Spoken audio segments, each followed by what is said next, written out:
Hey, welcome back to my channel.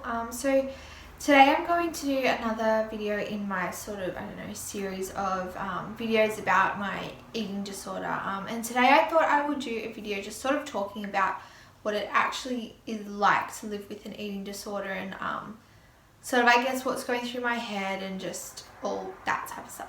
Anyway, so yeah, I'm just going to get straight into it now. The first thing when I think of like what my eating disorder was like one of the, side effects from an eating disorder, I don't know if that's how you would word it, but cold, like you are cold all the time. And obviously this isn't for every eating disorder. For me, when I was severely underweight, I was so cold all the time. It got to the point where I was in so many layers of thermal gears. I had a massive dressing gown over me. I had like a wheat bag around my neck. I was sitting in front of my fireplace, basically touching it, and I was still freezing. And it's not just, oh, I'm cold. I was in tears because I was in pain from being so cold. And yeah, so it's not really like an external cold. I put all these layers on and it's internally freezing just because all the blood, I think, is just going to keep my heart pumping. It's not focused on being anywhere else. Yeah, even now, like that I have gained more weight and stuff, I do still, like, I really feel the cold. But when I just think back to the worst, like pretty much the only way I could warm up would boil the kettle, make a cup of tea, and I wouldn't let it cool down. I would just scald the whole thing, burn like my throat and like my insides, but that was it, and that would warm me up internally, but for only like 10 minutes or so. So I was just always just scalding hot boiling water just to keep warm, because yeah, being almost touching fire wasn't keeping me warm. Another thing too is loss of control around food. This was when I was like binging and purging. I sort of lost, that sort of control around food. I sort of, anytime, like I would try to not eat, but eventually I would, and anytime that I would eat, I couldn't just eat like a normal amount. It would just be, okay, well, I'm eating now, so now I'm going to binge, and then I couldn't binge without then purging after. So it was just that constant cycle of, it's very black or white. It was like, okay, well, if I eat, it's a binge, it's a purge, it's not just eating. And another thing is just a complete obsession with food. Oddly enough, I think there's a lot of misconceptions that people suffering from an eating disorder, especially a restriction and anorexia, that they don't like food or whatever. For me and lots of other people that I've spoken to or seen talk about this, they are the same. I was completely obsessed with food. Always just anything and everything to do with food, looking on Instagram and Pinterest at different foods and recipes, and always like looking at things and being like, oh yeah, like one day I'll be able to eat that, and just being fixated on just anything to do with food. Always like Googling, like I remember when I was at my worst, I couldn't sleep because I would constantly be thinking of like another thing, like about food, and be like, oh, I have to look up this, I have to look up that, I have to learn this, I have to learn that, or like just, it was literally that bad. I wasn't sleeping because my mind was so fixated and obsessed with food. And one of the other like really hard bits about for me living with my eating disorder was with my body dysmorphia that came along with it. So like when I was clothes shopping, for example, I couldn't find any clothes that would fit. The like smallest size in the store would be too big. I'd be trying on like skirts and they'd just be falling off me.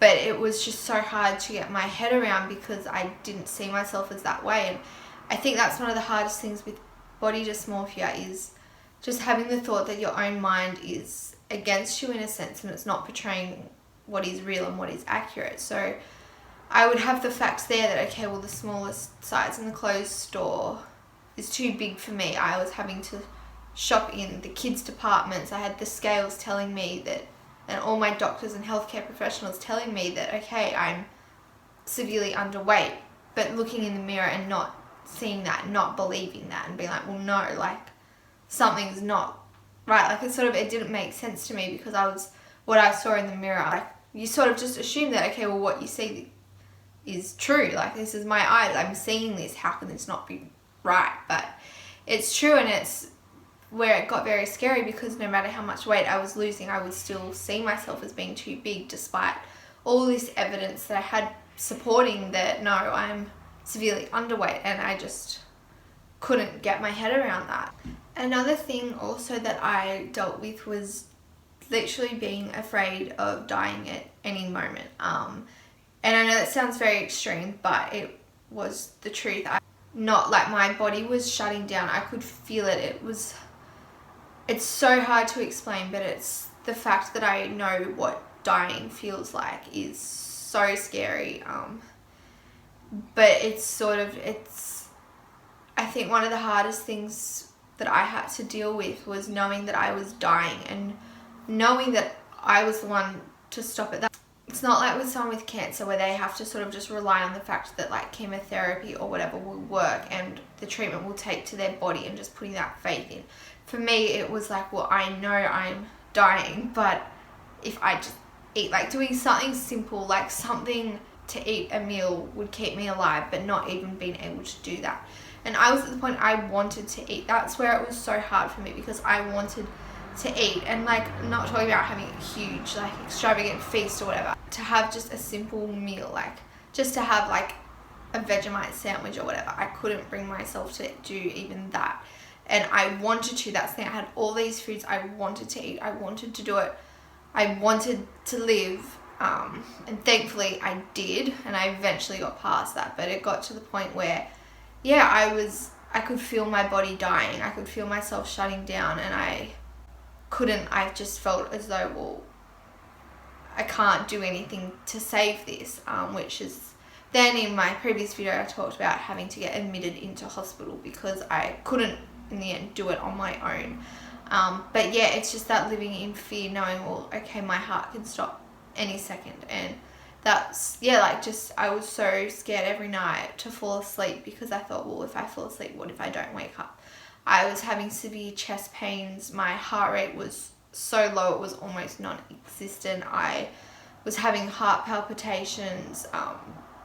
I could barely have the energy to get up out of bed. I was just, yeah, I was dying. I could feel myself dying, and I couldn't stop. I couldn't save myself.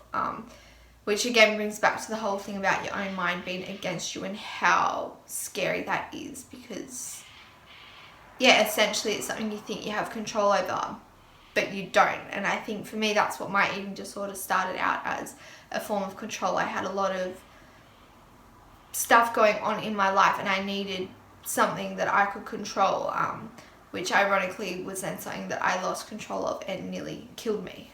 Anyway, so I think I'm going to wrap that up for this video today. I think I'll do like another video after about what it's like to live with like in eating disorder recovery, because everything that I've sort of talked about hasn't been my mindset for quite some time now. Some very small aspects are, but not to that extreme.